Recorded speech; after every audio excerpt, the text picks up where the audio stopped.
भारत रत्न स्मृति शेष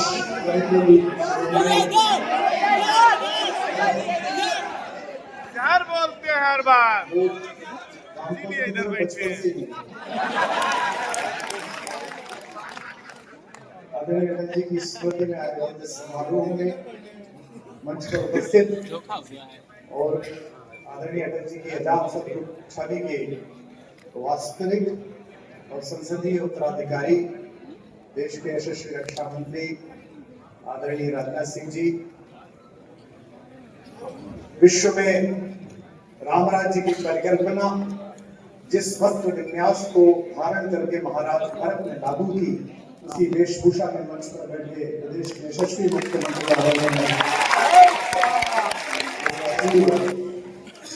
विश्व हिंदू परिषद के आदरणीय अशोक सिंह जी के सानिध्य के कारण मेरे पूज्य पितृव्यवर मेरे ताऊजी स्मृति शेष सुमन जी के संपर्क के कारण मेरे प्रति स्नेह रखने वाले यशस्वी उप मुख्यमंत्री केशव भैया और पिछले 36 वर्षों से विश्वविद्यालय राजनीति से लेकर आज तक मेरी काव्य प्रतिभा का निरंतर आर्थिक शोषण करने वाले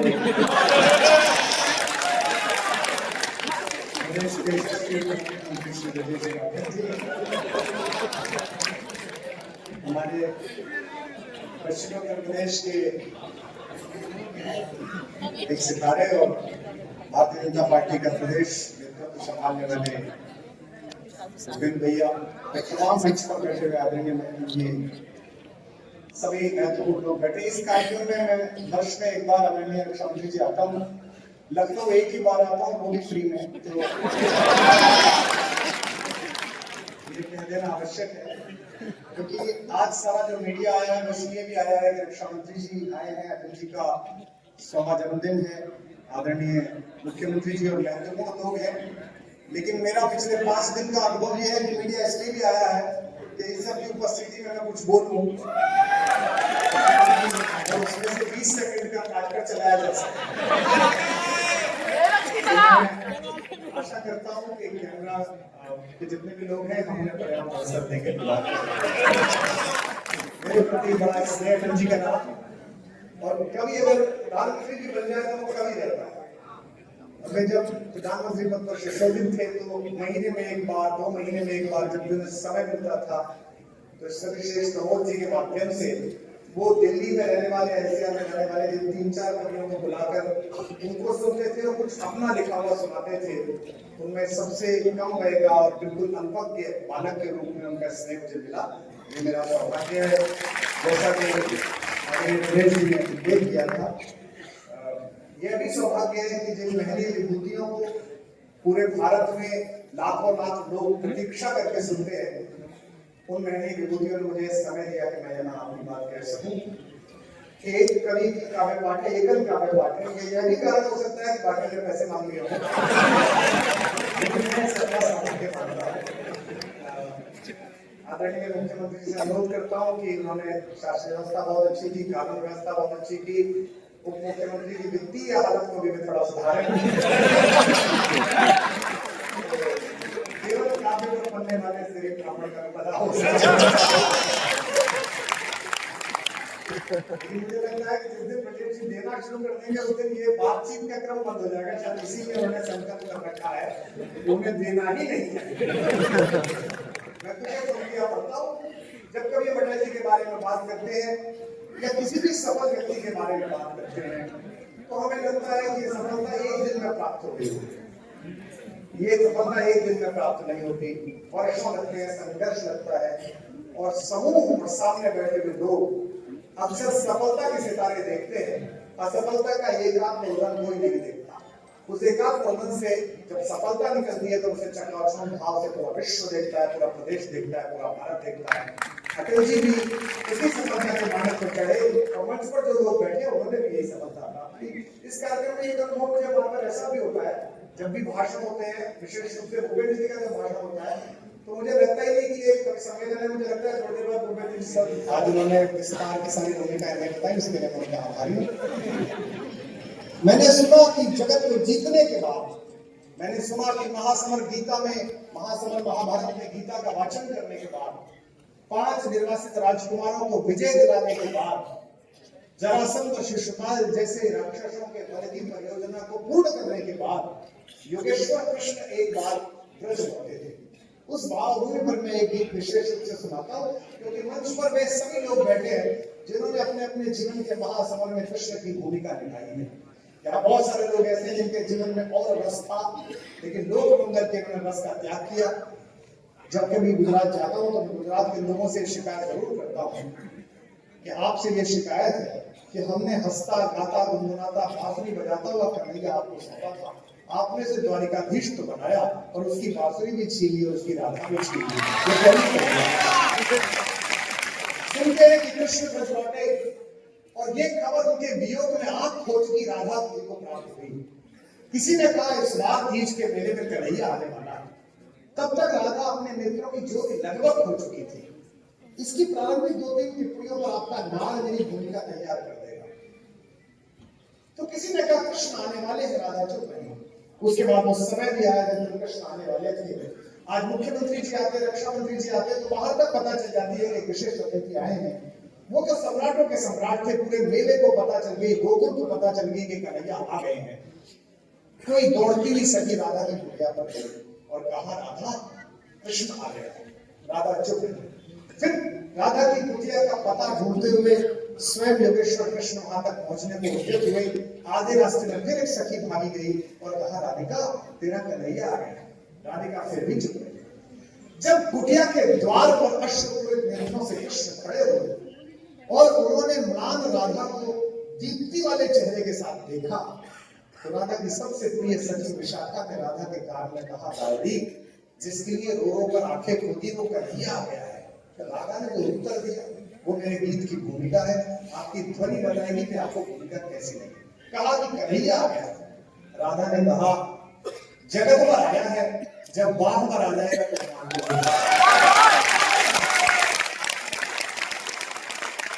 ये सभी सफल लोग अपने शैल कक्षों तक जगत भर पहुंचते हैं, बाह पर नहीं पहुंचते।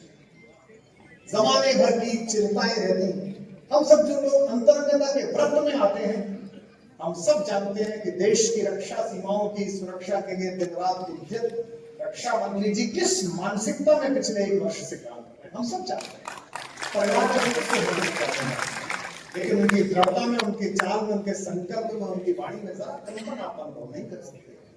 किसी ने कहा कि तेरे पास तक आ गया है, आप थोड़ा और गंभीर हो जाइए, अच्छा सुन रहे हैं आप।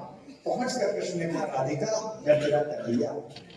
राधा ने सिर पर हाथ फिराया और कहा इस पंक्ति को आप पकड़ लेंगे तो मैं जान जाऊंगा। कहा कृष्ण की प्रेमिका की कुटिया में तुम्हारा स्वागत है द्वारिकाधीश। कृष्ण कैसी बात करती है, मैं तेरा कन्हैया, द्वारिकाधीश क्यों कहती है, थोड़ा और जाने पीछे क्यों। राधा ने कहा हाँ द्वारिकाधीश, मैंने यही सोचा कि मेरा कान्हा आ गया। मैंने आपके सिर पर हाथ फिराया तो ये सोचा कि मोर पंखों से मेरी उंगलियां छुएगी, लेकिन सम्राट के मुकुट में निकली हुई मिर्चों से मेरी हथेलियां। उसने राधा का हाथ पकड़ा और अपने हृदय पर रखा और कहा अनुभव कर इस हृदय की गति को। मैं तेरे लिए गीत गोविंद गाने वाला तेरा कृष्ण। झटके से हाथ छुड़ाकर राधा ने जो कहा मैं और हाथ खुलेंगे शायद आपके दानियों। राधा ने कहा हाँ द्वारिकाधीश, मैंने आपके हृदय पर हाथ यही सोचकर लगाया था कि वन फूलों की मालाएं मेरी हथेली से लगेंगी, लेकिन आपके गले में पड़ी हुई मणियों ने मेरी हथेलियों पर क्लेश डाल दी है। आपका स्वागत है। की अगवानी में अपने हाथ उठाइए, हाथ पकड़कर कहा इस हाथ को अनुभव कर, इसी से मैंने मुरली बजाई। हाथ चुकाकर राधा ने कहा हाँ द्वारिकाधीश, मैंने आपका हाथ यही सोचकर थामा था कि इसमें मुरली का स्पर्श होगा, लेकिन शिशुपालों की गर्दन उड़ा देने वाले चक्र को धारण करते करते आपकी उंगलियों में कंठे पड़ गए हैं। कृष्ण ने कहा कि मेरे लिए क्या है, मैं तेरे लिए गीत गाना चाहता हूँ। राधा ने कहा कि नहीं, अब जाओ दुनिया को गीता सुनाओ, महासभा के लोगों को विजेता दिलाओ, मैं जिस प्रेम में उससे आनंद में हूँ। बस आखिरी बात कह रहा हूँ, फिर गीत सुना रहा हूँ। कृष्ण बनने की पहली शर्त ये है कि हम सबको अपना गोकुल, अपनी राधाएं, अपनी बासुरियां छोड़कर आने पड़ा। पहली बार ये गीत शायद हिंदी में किसी भाषा में हुआ है। कुछ लोग रो रहे हैं, जिनकी आंखों में आंसू हैं। लोग मुझसे अक्सर पूछते हैं कि आपको सरकारी सम्मान नहीं मिले। पिछली सरकार तो दे भी नहीं सकती थी, उनकी तो भारतीय यश की दूसरों के लिए ही थी।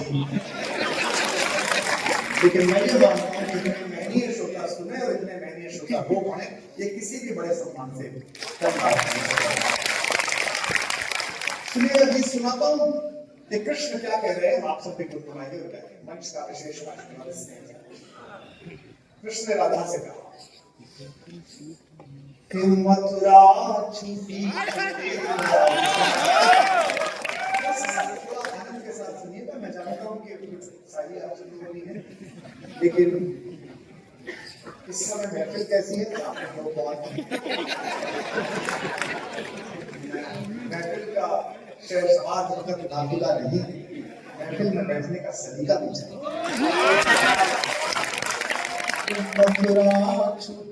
आप सब जानते हैं कि खुले मैदान में अखाड़ा होता है, मेरी भाषा क्या होती है। लोग बैठे तो मानक लोग हैं जिनका मैं बहुत आदर करता हूँ और जिनका मेरे प्रति अहेतुक स्नेह है। उन सब जी का, रक्षा मंत्री जी का, मंच पर बैठे तमाम महनीय लोगों का मेरे प्रति बड़ा प्रेम है। उस प्रेम को हाजिर नाजिर जानने पड़ रहा हूँ कि मथुरा छूटी छूटी द्वारिका, इंद्रप्रस्थ ठुकराऊं। वहां कर सकते हैं, वहीं पे आप सभी।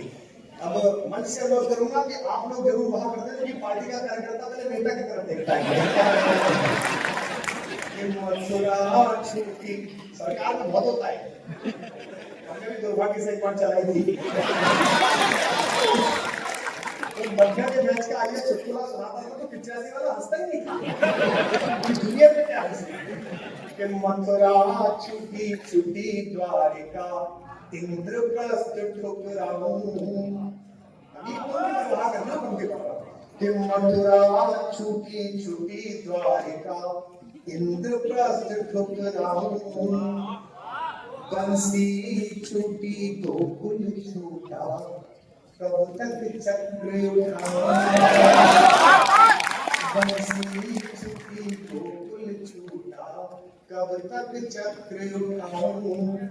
जो लोग समझ जाए कि बड़े ठाकुर और छोटे ठाकुर के बीच क्या संबंध है, राम और कृष्ण के बीच, वो एक पंक्ति पकड़ लेंगे कि बंसी छूटी। हमारे बीच में कहानी आती है कि जब 15 वर्ष के हो गए कन्हैया और 15वें जन्मदिन पर 14वें जन्मदिन के बाद माता देवकी और वसुदेव को छुड़ाने के लिए पहुंचे कारागार में, बंद करके और पैर छुए, तो रास मंजरी में एक गीत आता है कि माता देवकी ने उनको जोर से घूसा मारा। कान बड़ा योगेश्वर बनता है, बड़ा शक्तिशाली बनता है। माँ को 14 साल के लिए छोड़ के रखा, छुड़ाने नहीं आया। तो कन्हैया तो थोड़े चुलबुले मजाक में कहा, मैया क्यों मारती है, पिछले जन्म में 14 साल तुमने छोड़ दिया था, इस बार 14 साल बंसी छूटी गोकुल छूटा। अभी तो क्या ये समझिएगा, बताइएगा। बंसी छूटी गोकुल छूटा, कब तक चक्र उठाऊं। पिछले जन्म जानकी तुझ बिन जैसे तैसे बीता। पिछले जन्म जानकी तुझ बिन, गा सकते मेरे साथ। पिछले जन्म जानकी तुझ बिन जैसे तैसे बीता। महासमर में रीता रीता, कब तक गाऊं गीता। महासमर में रीता रीता, कब तक गाऊं गीता। और अभी कितने जन्मों तक, हम पर संगीत नहीं है, लेकिन ये अटल जी का मंच अगली पंक्ति के समापन पर तालियों की ताल से झूमे, ऐसा मन है। और अभी कितने जन्मों तक, और अभी कितने जन्मों तक तुझसे दूर बिताऊं। कब तक गीत सुनाऊंगा, कब तक गीत सुनाऊंगा, कब तक गीत सुनाऊंगा, कब तक गीत सुनाऊंगा।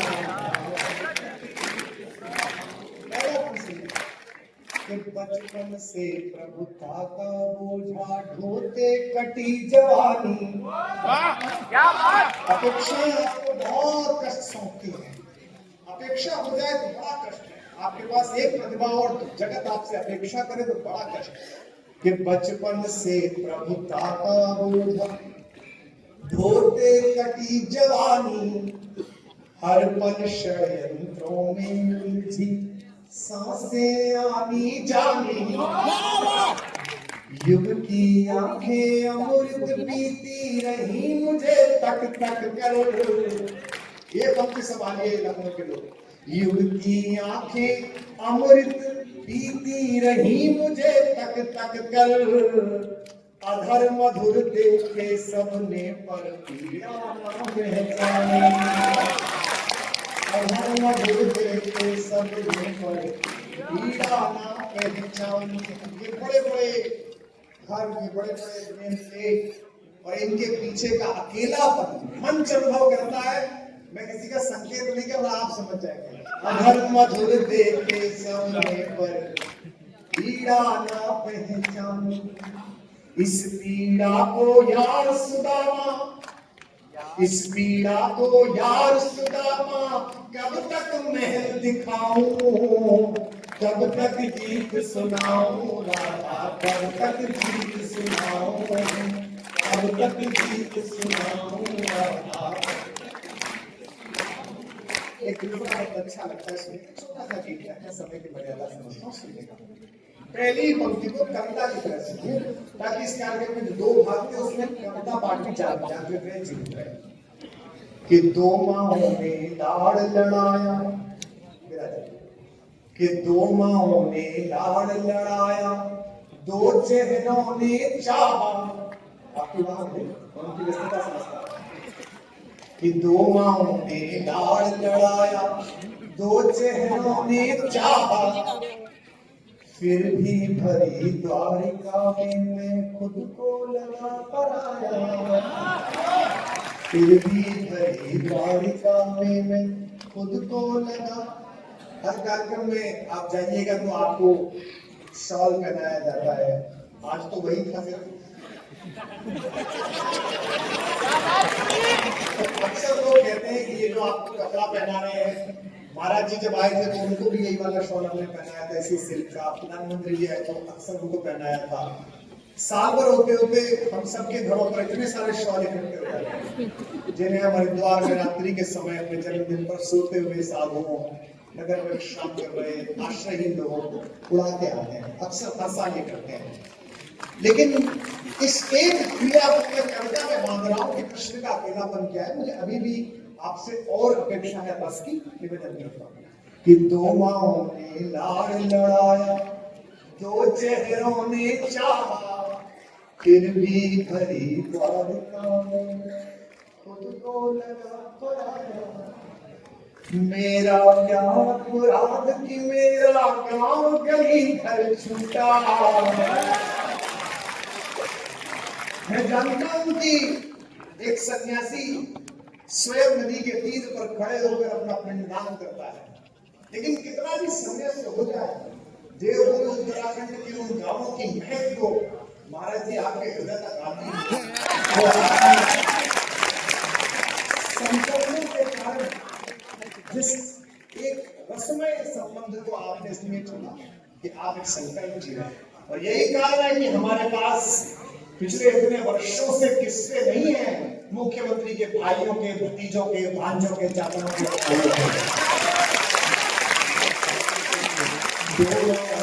लाड़ लड़ाया, दो चेहरों ने चाहा, पंक्ति आ रही है संभालिएगा। फिर भी भरी द्वारिका में खुद को लगा पराया। मेरा क्या अपराध कि मेरा गांव गली घर छूटा। एक एक व्यक्ति की शिरकत होगी लाइन में, सबकी तरह होंगे। मेरा क्या अपराध कि मेरा गांव गली घर छूटा, आंचल से बिछड़े को जगने पीता पर पहनाया, आंचल से बिछड़े को जगने पीता पर पहनाया। जग चाहे जाते जाते भी अंतिम सांस तक लोगों मंदिर के लिए काम करना, ये कृष्ण संवाद है। जाते जाते भी आखिरी समय में भी लोग क्या कर रहे थे, मैं पंक्ति पढ़ रहा हूँ फिर ताली निकाल दे। जब जाते जाते जाते भी बंसी मधुर बजाऊं, कब तक गीत सुनाऊं राधा, कब तक गीत सुनाऊं, कब तक गीत सुनाऊं राधा। बताइए, कब तक गीत सुनाऊं राधा, कब तक गीत सुनाऊं राधा। अंतिम दम कहिएगा मेरे मन के माध्यम से और सुनिएगा आत्मा के माध्यम से। ये मैं किसी को समर्पित नहीं करता, लेकिन सोशल मीडिया का जमाना है।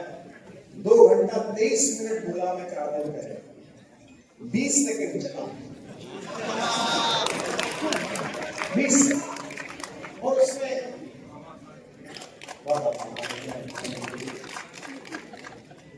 2 घंटा 23 मिनट में 20 सेकंड एक जरा सी बात होती है, पूरा विश्व लेकर हो जाता है।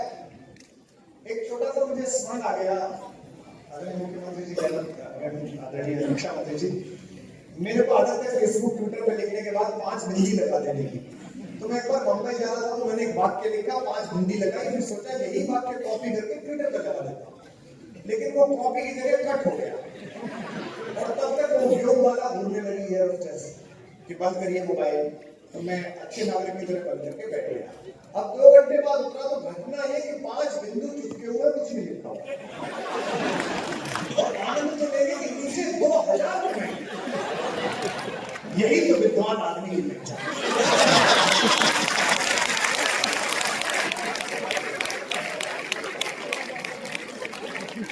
पंच तत्वों को क्या सुंदर तरीके से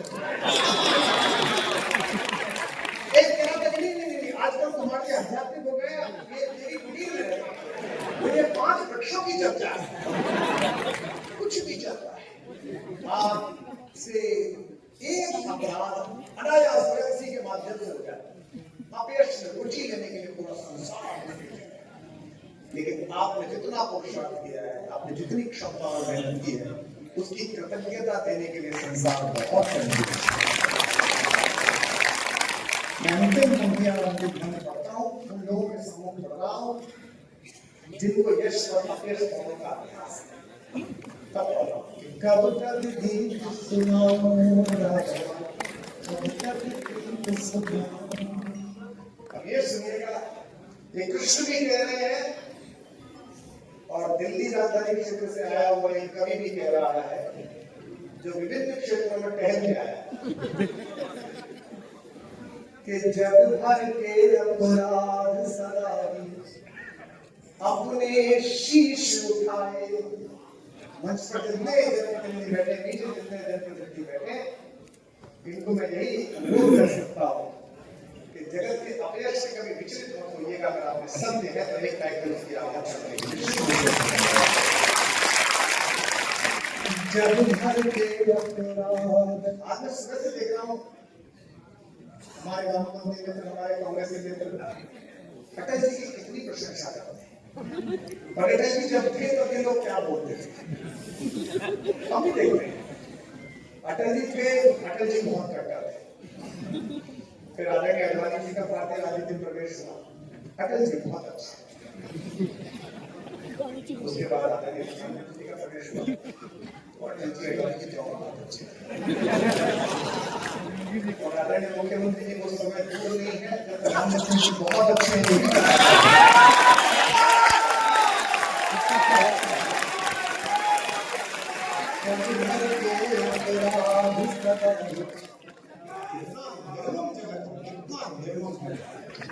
और ये केवल भगवती कृपा से होता है, माता सरस्वती की कृपा से होता है कि आप निष्कलंक कहीं से लौट आए। मैं कृपा मांगता हूं, राजनीति निष्कलंक मैं भी एजुकेशन कोर्स करके आया। ये भगवती की कृपा थी कि मुझे देश के सर्वाधिक मेहनती लोग बैठकर सुन रहे हैं, अन्यथा मैं भी दिल्ली में 10 मिनट कैसा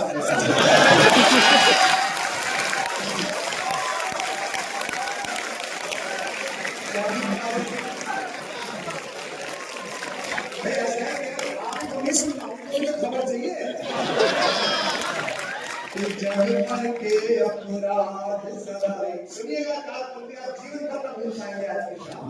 कि जग भर के अपराध सदाए अपने शीश उठाए।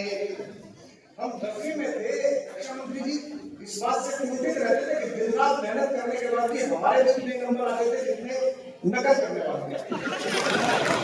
आपके आने के बाद हमारे प्रोफेसर पिताजी ने कहा तो सुन के इस बात लगा दे घुटने आपके आ गया राजनाथ सिंह लेकिन नकेल ऊंची जगह है बहुत ऊंची हम सभा में जाने उस बार करना दिया तो आप कहा कि मैं सच्चाई से पढ़ा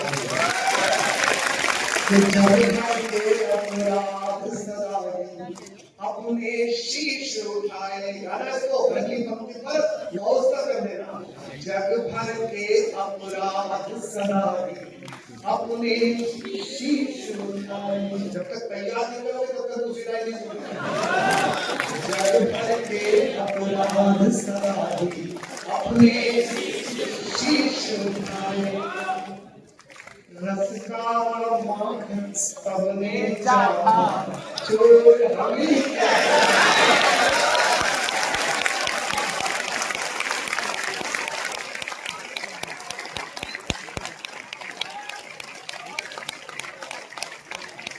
जग भर के अपराध सदाए अपने शीश उठाए। रस का माखन सबने चाहा चोर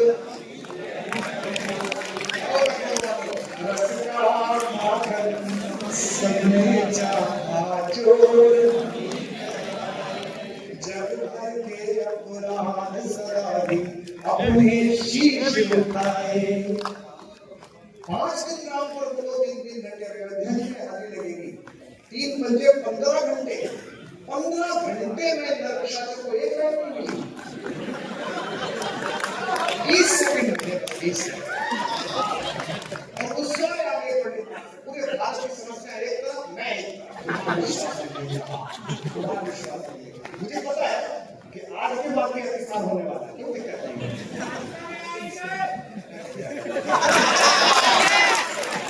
स्वागत है स्वागत।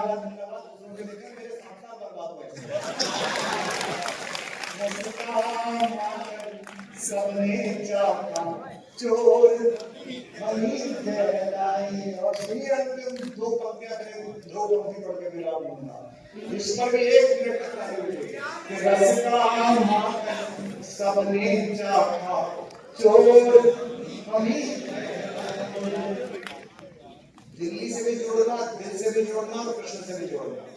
रस का माखन सबने चाहा चोर वही युग के दुर्योधन के जब जब अहंकार को कुचला। युग के दुर्योधन के हम हाथ बोले आपने कुछ कहोगे याद रखना। युग के दुर्योधन के जब जब अहंकार को कुचला। दुनिया जीती गांधारी के शाप हमने आए।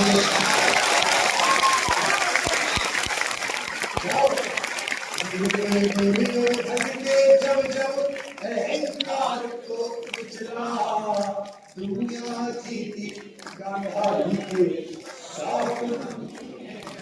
रस का माखन सबने चाहा चोर। युग में दुर्योधन के जब जब अहंकार को कुचला। दुनिया जीती गांधारी के शाप हमही ने खाए। मूर्खता पूर्ण प्रश्नों पर ऊर्जा अगर नहीं करनी चाहिए बहुत हम तो क्या कहते हैं आप सब तो नहीं है। पिछली बार जब प्राण प्रतिष्ठा में ज्यादा व्यस्तता हो गई तो इधर से उधर जाने के लिए वो चार्टर कर दिया। उसकी फोटो लग गई तो 15 दिन इसी में मिले रहे। ये राम पर लोग चार्टर मिला रहे। तो मैंने कहा ये कहां लिखा होगा है चार्टर में राम वाली जाएगी राम वाली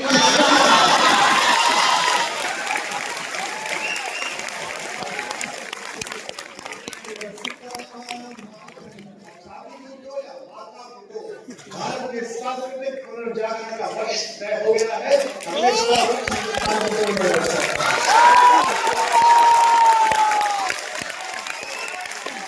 दुर्योधन के जब जब अहंकार को कुचला, फिर कह रहा हूं अपने बच्चों को रामायण पढ़ाओ, महाभारत पढ़ाओ। इसलिए पढ़ाओ तो कार्य होगा, मुझे हुआ। मैंने महाभारत पढ़ी थी तो मुझे पता था कि मित्र अगर दुर्योधन निकल जाए तो तेरा रथ में भागो, वरना कहीं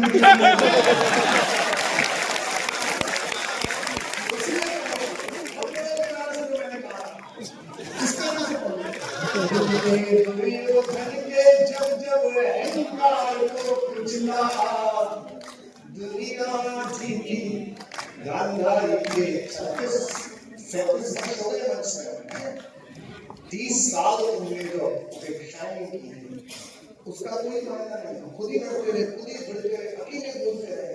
आज थोड़ा सा बड़े लोगों का आशीर्वाद लेने का समय मिल गया कि तुम्हें डर हो गया, कभी इतना लोकप्रिय कभी लोकप्रिय नहीं है, विचार लोकप्रिय से करेगा। दुर्योधन के जब जब अहंकार को कुचला, क्या करना मुझे, मैं आपसे सवाल पूछ रहा हूँ कि दुनिया जीती गांधारी के शाही ने खाए, मुझको गले लगाओ,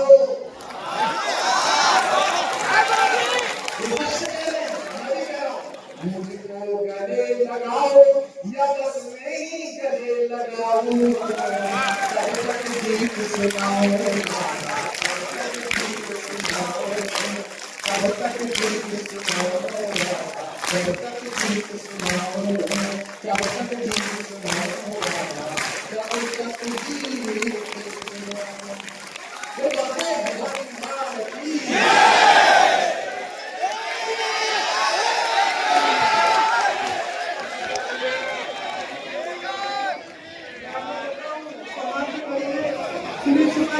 आमंत्रित करता हूँ, सम्मान भी करेंगे।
विशेष अनुग्रह पूर्वक दो मुक्त के लिए संरचना दी गई, सुनिए।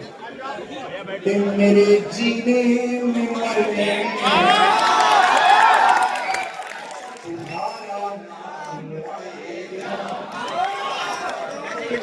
सांसें रोकूं फिर भी यही इंसान आएगा। हर एक धड़कन में जब तुम हो क्या मेरा, हर एक धड़कन में जब तुम हो तो फिर अपराध क्या मेरा, अगर बात करेगी तो क्या परेशान आएगा। कि कोई दीवाना कहता है, कोई पागल समझता है, मगर हर समझता है। मैं तुझसे दूर कैसा हूँ, तू मुझसे दूर कैसी है, ये तेरा दिल समझता है।